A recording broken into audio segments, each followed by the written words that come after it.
खोजेला दुल्हा काहे रोवेला अपन बहिन खोजेला दुल्हा काहे रोवेला अपन बहिन खोजेला तोहरी बहिनी है रानी कोई रानावा में तोहरी बहिनी है रानी कोई रानावा में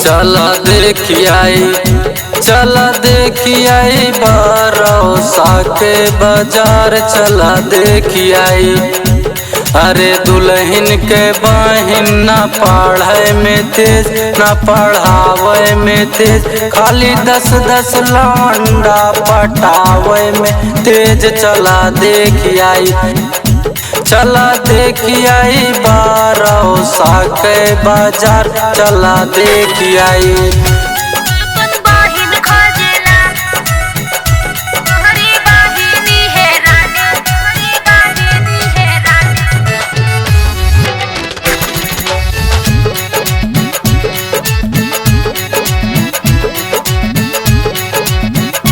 समधी काहे रोवेला अपन बहिन खोजेला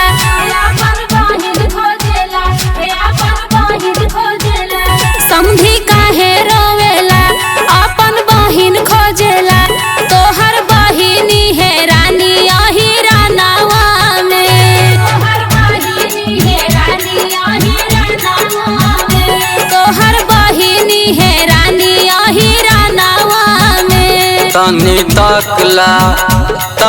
ताकला देवलिया पे का लिखा बा तनी ताकला एतवार लिखा बा सोमवार लिखा बा लड़ुआइन के 10 भतार लिखा बा तनी ताकला देवलिया पे का लिखा बा तनी ताकला।